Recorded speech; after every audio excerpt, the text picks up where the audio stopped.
Hello दोस्तों, एक बार फिर से स्वागत है आपका हमारे यूट्यूब चैनल में। दोस्तों, आज के इस वीडियो में मैं आपको फ़ोटोशॉप 7 की मदद से बैकग्राउंड रिमूव करने के लिए बताऊंगा। दोस्तों, यहाँ पर मैं आपको 3 अलग-अलग इमेज पर सिखाऊंगा, जिसमें कि आपको क्या-क्या डिफ़िकल्टीज़ आ सकती हैं, इन तीनों इमेज में आपको समझ में आ जाएगी। और मैं आपको प्रैक्टिस करने के लिए ये तीनों इमेज आपको वीडियो के डिस्क्रिप्शन में दे दूँगा, जहाँ से आप इसको डाउनलोड करके आप अपने फ़ोटोशॉप में प्रैक्टिस ज़रूर कीजिएगा, क्योंकि जिस तरीके से मैंने बताया है, उसमें प्रैक्टिस का करना बहुत ज़रूरी है। तो चलिए शुरू करते हैं। तो सबसे पहले तो अगर आपका लेयर वाला जो ये राइट में जो टैब आता है, अगर वो दिख नहीं रहा है तो यहाँ से आप उसको विजिबल कर लीजिए, और इसी तरह से आप टूल बार को भी यहाँ से विजिबल कर सकते हैं। अगर आपका ये खो गया है, मतलब गायब हो गया है, तो ठीक है। तो सबसे पहले हम एक फ़ोटो को इंसर्ट करा लेते हैं। एक ऐसा फ़ोटो लेते हैं जो कि आपके भी प्रैक्टिकल फ़ोटोशॉप में यूज आता हो। कुछ इस तरह का इमेज लेते हैं। देख सकते हैं इसमें जो हेयर के पास में भी बैकग्राउंड को रिमूव करना है, और जो टी शर्ट्स वगैरह के पास है उसको भी रिमूव करना है। तो ये एक अच्छा एग्जांपल है मेरे ख्याल से आपको सीखने के लिए। ठीक है, तो यहाँ पर जो है हम सिलेक्शन बनाने के लिए पेन टूल का उपयोग करेंगे। वैसे तो बहुत सारे टूल हैं फ़ोटोशॉप में सिलेक्शन बनाने के लिए और उसके बाद बैकग्राउंड को रिमूव करने के लिए, ठीक है। लेकिन यहाँ पर हम यूज करेंगे पेन टूल का, क्योंकि पेन टूल ही एक ऐसा टूल है, अगर आप इसको सीख लेते हैं तो आपको ये टूल हर एक चीज़ में काम आएगा। तो अच्छी बात है ना कि आप इस टूल को सीखें, ताकि आने वाले समय में अगर आप कुछ नया चीज़ सीखना चाहते हो तो पेन टूल आपको आता हो, ठीक है।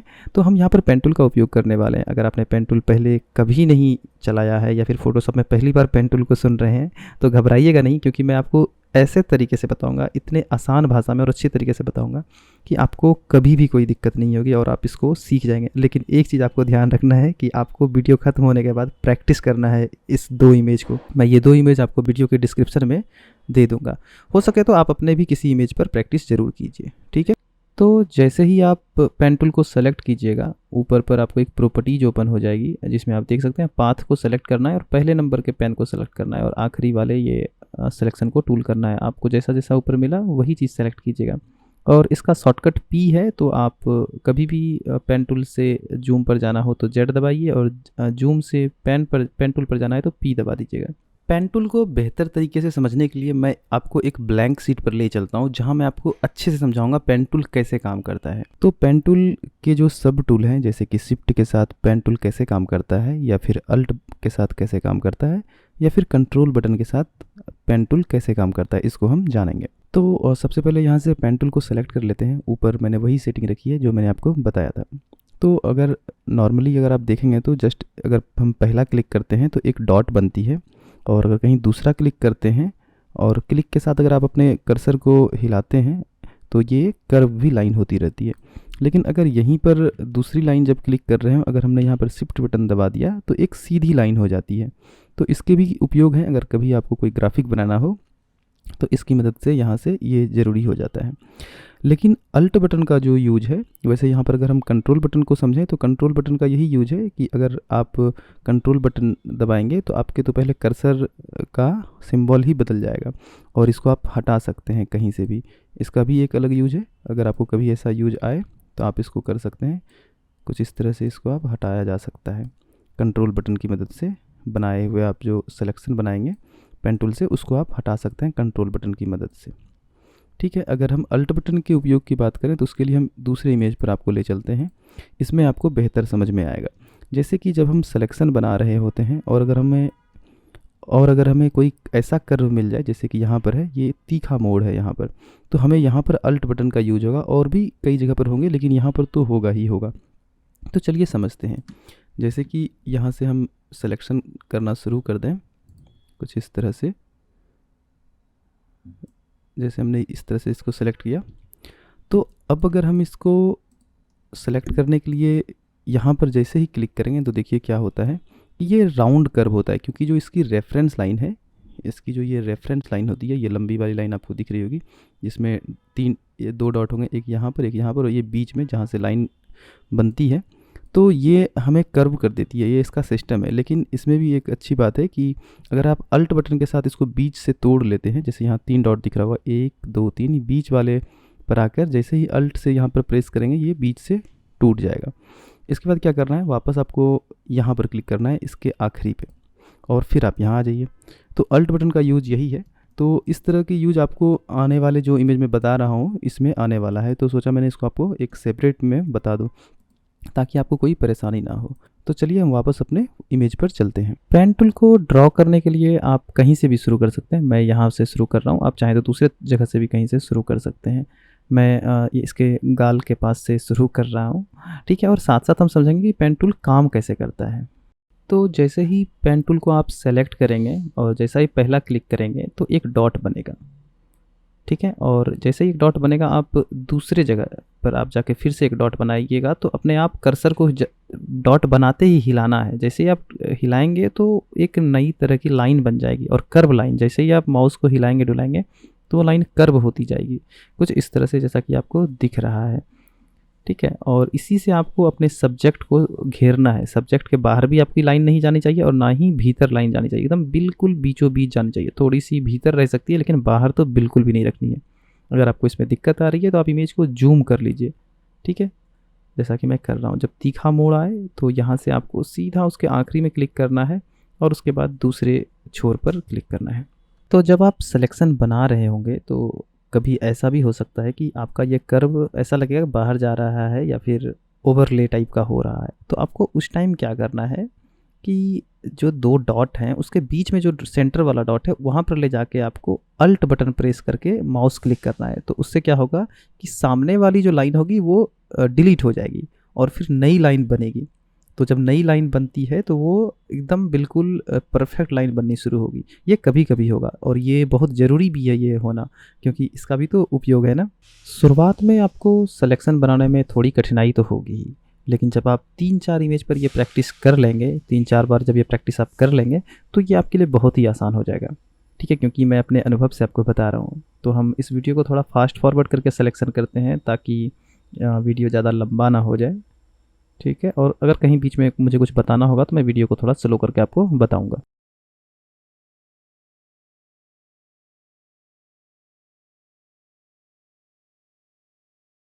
तो जैसा कि आप देख सकते हैं इमेज का एक छोर ख़त्म हो रहा है। तो हम क्या करेंगे, इसको जूम आउट करेंगे, ठीक है। फिट टू स्क्रीन करके जूम आउट करते हैं और बाहर बाहर हम पेन टूल से ही लाइन को क्रिएट कर लेंगे। और फिर दूसरे छोर पर जब शुरुआत करेंगे थोड़ा जूम कर लीजिए और फिर जो उसका एक छोर है वहाँ से शुरू कर दीजिए। और अगर इसमें थोड़ा आपको नहीं दिखे तो और भी जूम कर सकते हैं, ठीक है। और अगर कुछ गलती हो जाए तो कंट्रोल अल्ट जेड के साथ आप एक बार वापस भी जा सकते हैं और कई बार वापस जा सकते हैं, ठीक है। इसी तरह से फिर से सिलेक्शन बनाना मैंने शुरू कर दिया है।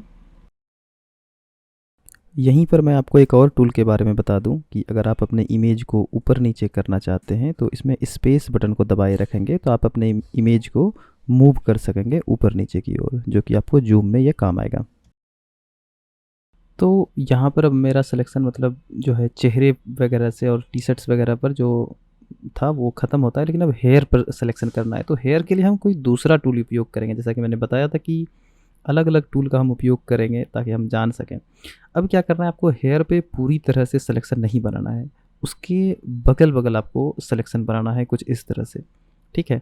जैसे देखिए एकदम बिल्कुल आसानी से आप थोड़ा जूम आउट कर लीजिए, उसके बाद सिलेक्शन बनाइए, एकदम बिल्कुल उसके साइड से बना लीजिए, ठीक है। कुछ इस तरह से जूम आउट कर लीजिए और स्पेस बटन से, जो कि मैंने बताया था, स्पेस बटन से हटा हटा कर, स्पेस और कर्सर को हटा हटा कर आप इस तरह से अपना सिलेक्शन बना लीजिए चारों तरफ से। और जो शुरुआत में जहाँ से शुरू किया था उसी में आपको इसको मिलाना भी है। अगर आपको यहाँ पर थोड़ा दिक्कत आ रहा है तो इसको थोड़ा जूम कर लीजिएगा, ठीक है। और जब हेयर पर सिलेक्शन हो जाए तो फिर आपको वापस जो स्किन वगैरह पे है जैसे पहले कर रहे थे उसी तरह से साइड साइड आपको करना है, ठीक है।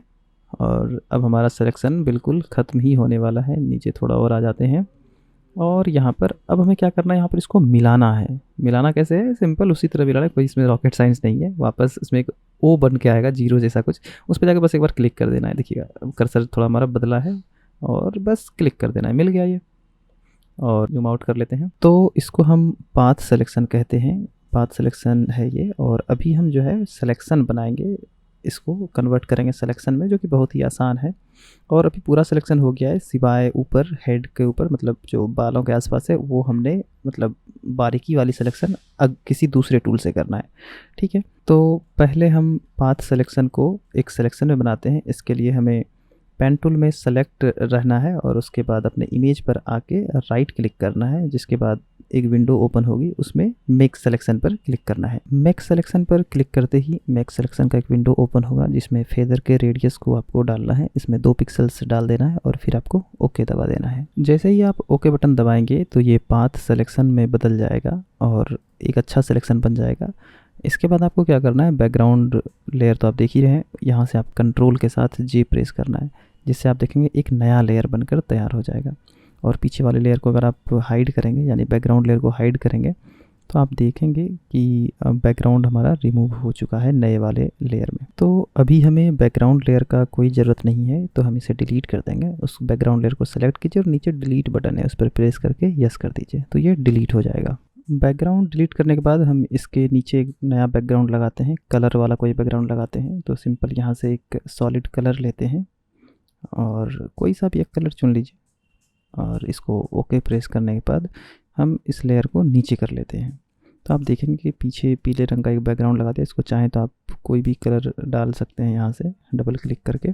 यहाँ से अगर जूम करके आप अपने इमेज को देखेंगे तो एक अच्छा खासा बैकग्राउंड रिमूव आपको दिखेगा, लेकिन अभी मैंने हेयर पर काम नहीं किया है तो वहाँ पर आपको नहीं दिखेगा।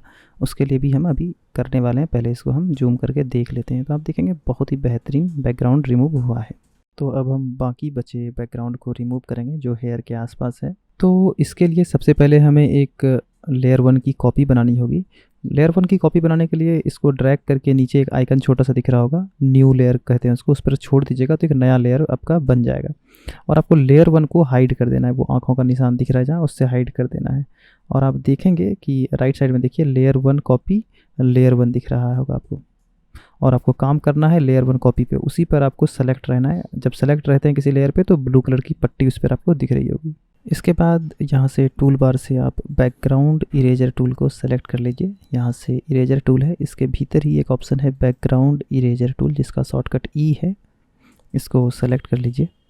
इसके बाद जैसे ही सेलेक्ट करेंगे ऊपर कुछ प्रॉपर्टीज ओपन होंगी। ऊपर प्रॉपर्टीज में 2-3 ऑप्शन हैं, जैसे कि लिमिट्स है, टॉलरेंस है और सैम्पलिंग है। तो ऊपर आपको जो भी जैसा दिख रहा है वैसा ही कर दीजिएगा, बस टॉलरेंस को आपको बदलते रहना है। अगर इमेज अगर रिमूव होने लगे, जैसे कि हेयर रिमूव होने लगे, तो टॉलरेंस को घटाइएगा और सिर्फ आपको हेयर के बगल का कलर रिमूव करना है, ठीक है। ये आपको हमेशा ध्यान रखना है। तो टॉलरेंस को कम ही रखना है, 50 से नीचे रहेगा और 30-35 के करीब में इसको रखना है। तो जब आप इस इरेजर वाले ब्रश को चलाएंगे तो आपको ध्यान रखना है कि इसके बीचों बीच एक प्लस का आपको एक छोटा सा डॉट दिख रहा होगा, उसको आपको ग्रीन कलर पे रखना है और उसके बाद आपको हेयर जिधर है उस तरफ इसको ब्रश करना है और इससे सिर्फ आपको ग्रीन कलर ही रिमूव होगा, यानी बैकग्राउंड का कलर ही रिमूव होगा। आपको हमेशा वही ध्यान रखना है, बीच में जो प्लस है उसको बैकग्राउंड पर रखना है और उसके बाद आपको इरेज करना है। आपको कर्सर को दबाए रखना है, उसके बाद करना है। थोड़ा थोड़ा बगल में देखेंगे तो छूट जा रहा है, लेकिन उसको रहने दीजिए। उसके लिए कोई दूसरा उपाय अभी हम साथ में ही बताने ही वाले हैं, ठीक है। तो इसको धीरे धीरे करके देखिए रिमूव कर रहे हैं और ठीक ठाक रिमूव हो भी रहा है। ऊपर के प्रॉपर्टीज़ में जो टॉलरेंस है उसकी संख्या कभी कम ज़्यादा हो सकती है आपका इमेज का जो बैकग्राउंड है उसके हिसाब से, तो आप इसको बाद में देख लीजिएगा। लेकिन ये हमेशा 50 के नीचे रहेगा और 30, 35, 25 इसी के करीब में रख के आपको इसको काम करना है, ठीक है। और सेफ साइड में 45 ये अच्छा रहता है, ठीक है। ऑलमोस्ट मैंने इसको सारे को रिमूव कर दिया है। अगर इसमें सब्जेक्ट के अलावा भी कहीं पर थोड़ा दिख जाए बाहर तो उसको आप सिंपल इरेजर टूल से भी कर सकते हैं। वापस इरेजर टूल को लेकर आप इसको इरेज कर सकते हैं, बाहर लेकिन चलाना है। अगर आपने इसके हेयर पे चला दिया तो हेयर भी रिमूव हो जाएगा, ठीक है। इसको बाहर अगर कुछ थोड़ा बच गया है तो उसके ऊपर आप चला सकते हैं। पीछे जो ब्लू कलर दिख रहा है वो हमारा फोरग्राउंड है, आप चाहें तो इसके कलर को बदल के भी देख सकते हैं, फोरग्राउंड है, ठीक है। और आप ये देखिए, इस पर डबल क्लिक करके आप ये फोरग्राउंड है, ब्लैक, रेड, जैसा भी करना चाहें आप इसको कर सकते हैं। और अब जो है, अब मोटा मोटा ये बैकग्राउंड रिमूव तो हो गया है, लेकिन और भी फाइन तरीके से करने के लिए हमें एक और चीज़ इसमें करना होगा। लेयर 1 कॉपी जो दिख रहा है वहाँ पर आपको माउस के कर्सर को ले जाना है और जो इमेज का आइकन दिख रहा है उस पर आपको कंट्रोल के साथ प्रेस करना है अपना माउस का बटन। तो देखेंगे कि आपके इमेज पर एक सिलेक्शन बन गया है, छोटी छोटी बिंदी चारों तरफ घूम रही है। इसके बाद लेयर 1 कॉपी के ऊपर सेलेक्ट रहते हुए आपको नीचे छोटा सा एक आइकन दिख रहा होगा, नीचे देखिए ये लेयर मास्क है, इस पर आपको क्लिक कर देना है। लेयर मास्क क्लिक करते ही उसके साइड में एक इमेज के ही जैसा ब्लैक एंड वाइट आइकन आ जाएगा। इस ब्लैक एंड वाइट आइकन के ऊपर जाकर अल्ट के साथ अपने माउस से लेफ़्ट बटन को दबाइएगा। जैसे ही दबाएंगे तो ये बड़ा सा ब्लैक एंड वाइट इमेज आपके सामने नज़र आने लगेगा, जिसकी मदद से हम इसको फाइन करेंगे, मतलब ठीक करेंगे, जिससे कि बहुत ही आसानी से हो जाएगा। आप जूम आउट जूम इन करके इसको अपने ढंग से कर सकते हैं। जो साइड साइड में हेयर के बगल में थोड़ा पैचेस दिख रहे हैं, इसको ठीक करना है हमें, ठीक है। और ये जो इमेज का आइकन और ब्लैक एंड वाइट आइकन दिख रहा है, इस दोनों को आपको सेलेक्ट कर सकते हैं। इमेज पर सेलेक्ट करेंगे तो इमेज दिखेगा, और अल्ट के साथ ब्लैक एंड वाइट पर क्लिक करेंगे तो ब्लैक एंड वाइट इमेज दिखेगा। तो अभी हमें ब्लैक एंड वाइट में सेलेक्ट रहना है। उसके बाद आपको यहाँ से ब्रश टूल पर जाना है और ऊपर से मोड को ओवरले कर देना है। ओपेसिटी और फ्लो को 100% रखना है, और आप श्योर रहिए कि यहाँ पर जो ब्लैक कलर है वो ऊपर हो और वाइट कलर नीचे हो, और ब्लैक कलर से इस पर पेंट करना है। सिंपल पेंट, कॉर्नर कॉर्नर पर जहाँ भी आपको इसमें पैचेस दिख रहे हैं वहाँ पर बस पेंट करना है, ठीक है। चारों तरफ से आप चाहें तो ब्रश को बड़ा भी कर लीजिए, लेकिन मेरे लिए ब्रश साइज ठीक है तो मैं इसको बस पेंट कर रहा हूँ, ठीक है। चारों कोने पे सिर्फ हेयर के पास ही कीजिएगा जहाँ पर कि वो पैचेस दिख रहे थे, ठीक है। इसके बाद फुल स्क्रीन करने के बाद आप जूम करके देख लीजिए और इमेज पर क्लिक कीजिएगा तो ये आपका इमेज जो है पूरी तरह से बनकर तैयार हो गया है।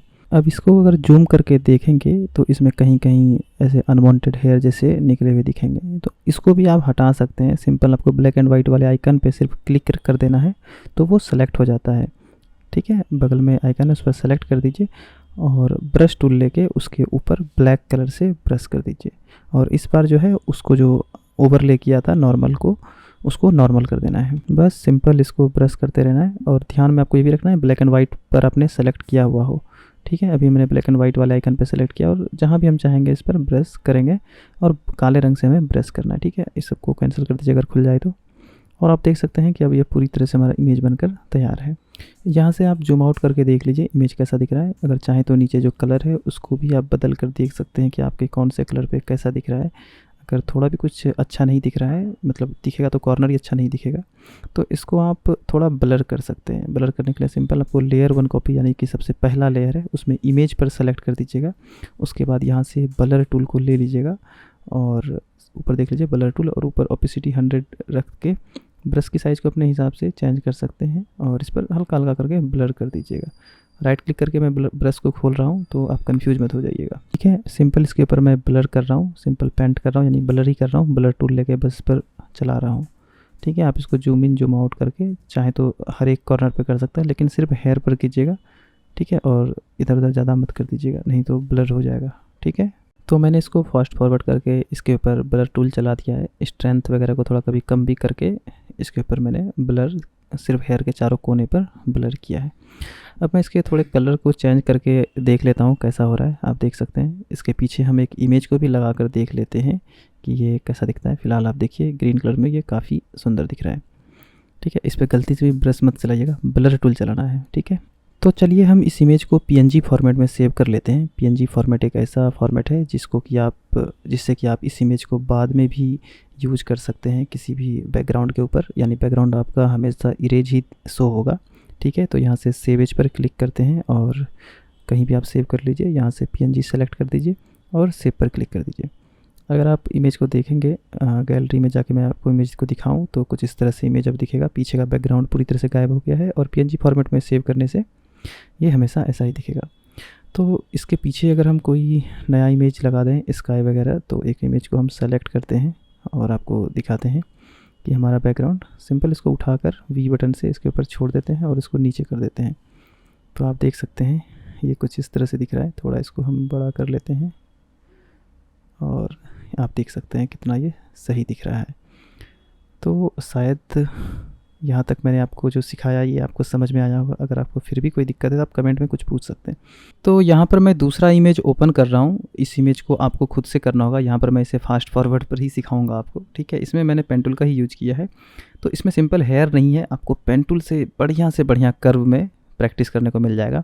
और अगर आप देखेंगे तो बीच में भी आपको एक बार कर्व करना है, तो वो भी आप इसमें सीख पाएंगे, ठीक है। तो इसको मैं सिंपल फास्ट फॉरवर्ड के थ्रू कर रहा हूँ। ये सब पेन टूल मैंने यूज किया है और यही सब सेलेक्ट करना है जो हमने पहले फ़ोटो में आपको बताया था।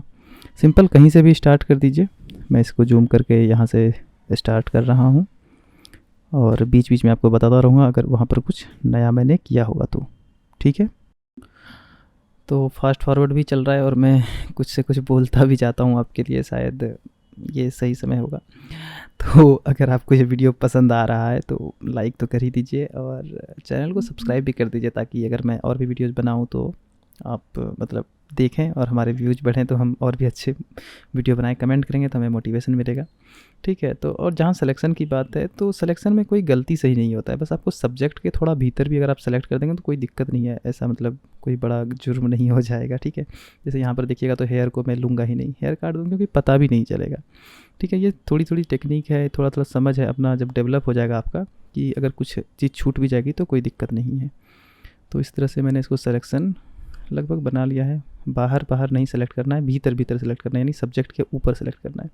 और अगर आपको दिक्कत आ रही है तो पूरा फुल जूम कर दीजिए। मैंने भी इसको बहुत ज़्यादा जूम कर दिया है और फिर नीचे धीरे धीरे मतलब स्पेस बटन की मदद से नीचे करते करते अच्छे तरीके से मैं इसको सेलेक्ट कर पा रहा हूँ।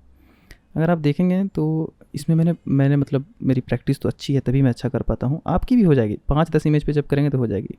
तो देख सकते हैं पूरा सिलेक्शन करने के बाद मेक सिलेक्शन करके सिंपल 1 पिक्सल 2 पिक्सल, अभी मैं 1 पिक्सल देके इसको आगे करता हूँ। सेलेक्ट हो जाएगा। कंट्रोल के साथ जे बटन प्रेस करना है। ये सारी चीज़ें मैंने आपको पहले भी बताया हुआ है। तो देख सकते हैं बैकग्राउंड के परे एक लेयर बन गया, लेयर 1।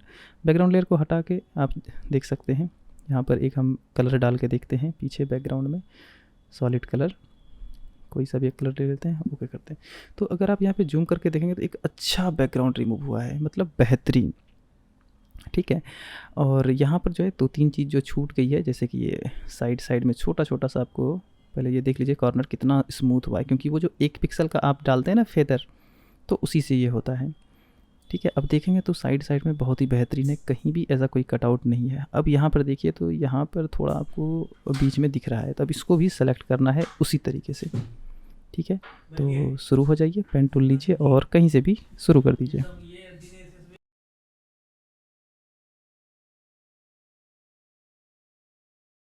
तो आप देख सकते हैं यहाँ पर सिलेक्शन बनना थोड़ा मुश्किल है, लेकिन इतना भी नहीं है। और जब एक बार सिलेक्शन बन जाए तो दोबारा भी आप शुरू कर सकते हैं उसके बगल में, मतलब पहले वाले को मिला दीजिएगा। ठीक है, फिर नया वाला सिलेक्शन, क्योंकि ये नया सिलेक्शन है ना, बीच में एक और है। फिर अगर आप देखिए जूम करके तो ये दो अलग अलग सिलेक्शन है, एक राइट में एक लेफ्ट, और थोड़ा छूट जाए तो उसको छोड़ भी सकते हैं। अब आप और भी देख लीजिए, कहीं और पर भी रिमूव करना है तो उसको भी अभी ही सिलेक्शन बना लीजिए, बार बार अलग अलग सिलेक्शन बनाने की ज़रूरत नहीं है। यहाँ पर भी हम एक सिलेक्शन और बना लेते हैं। सिंपल पी टूल लीजिए और लंबा लाइन खींचकर आप सिलेक्शन बना लीजिए। ठीक है, यहाँ पर हम मल्टीपल सिलेक्शन का यूज कर रहे हैं, तो आपको ऊपर जो प्रॉपर्टीज़ है उसको कोई भी चेंजेस नहीं करना है, जो मैंने शुरुआत में बताया था ऐसा ही कुछ रखना है, क्योंकि 2-3 सिलेक्शन इसमें बन चुके हैं और ये भी एक सिलेक्शन बनकर लगभग तैयार हो गया। तो जब सारा सिलेक्शन बन जाए तो आपको सिंपल इस पर राइट क्लिक करना है और मेक सिलेक्शन पर क्लिक करना है, फेदर 1 पिक्सल डाल दीजिए और जैसे देखिए बिंदी बिंदी वाली सिलेक्शन आ जाए तो सिंपल डिलीट बटन प्रेस कर दीजिए। आपके कीबोर्ड में डिलीट बटन होगा, डिलीट बटन को प्रेस कर देना, डिलीट करते ही ये डिलीट हो जाएगा, सिंपल डिलीट बटन। ठीक है, और कंट्रोल के साथ डी दबा दीजिएगा तो ये डिससेलेक्ट हो जाएगा। ठीक है, और वापस कलर वगैरह को चेंज करना है तो कलर प्लेट पर डबल क्लिक करके कलर को चेंज कर लीजिए, सिंपल कुछ इस तरह से। तो ये बहुत ही आसान है। फिर भी अगर आपको कुछ पूछना है तो वीडियो के डिस्क्रिप्शन में पूछ सकते हैं, लेकिन मुझे लगता है मैंने इतना डिटेल में बताया, करीब 20-25 मिनट का वीडियो होने वाला है, तो ये शानदार है। मतलब इसकी मदद से आप प्रोफेशनली काम कर सकते हैं और बड़े बड़े बैनर फ्लैक्स वाले इसी तरह करते हैं, क्योंकि उसमें बहुत डिटेलिंग चाहिए। सोशल मीडिया में तो इतनी डिटेलिंग नहीं चाहिए, क्योंकि सोशल मीडिया का इमेज छोटा होता है, लेकिन आप सीखिए तो एक ऐसा चीज़ सीखिए जो आपको हमेशा काम आए। ठीक है, तो उम्मीद करता हूँ आपको यह वीडियो पसंद आया होगा, और अगर आपको पसंद आ गया तो आपको क्या करना है, लाइक करना है, और अगर अभी तक आप देख रहे हैं तो आप लाइक कर चुके होंगे, मैं मानता हूँ। सब्सक्राइब कर लीजिए चैनल को और हमें सपोर्ट कीजिए। धन्यवाद आपका। और इस दोनों इमेज को हम वीडियो के डिस्क्रिप्शन में डाल रहे हैं, आप वहाँ से ज़रूर प्रैक्टिस कीजिएगा। आप अपने खुद के इमेज पे भी प्रैक्टिस कीजिएगा, ठीक है, तभी सीखिएगा। इसको मैं यहाँ से पीएचडी में सेव कर रहा हूँ, तो अगर आपको पीएचडी में सेव करना है तो सेव कर लीजिए। हो सकता है पीएचडी में सेव करने से बाद में आपको इस पर दोबारा कोई और भी काम करना हो तो आप कर सकते हैं, ठीक है। ये सब आप जानते होंगे, अगर नहीं जानते तो मुझे बताइएगा, मैं इस पर भी वीडियो बनाऊँगा। पीएचडी फाइल क्या है, जेपीजी फाइल क्या है। जेपीजी तो सभी जानते हैं, लेकिन पीएचडी फाइल फ़ोटोशॉप की फाइल है जिस पर कि आप दोबारा भी काम कर सकते हैं, इसलिए ऐसी फाइल फोटोशॉप ही देती है हमें।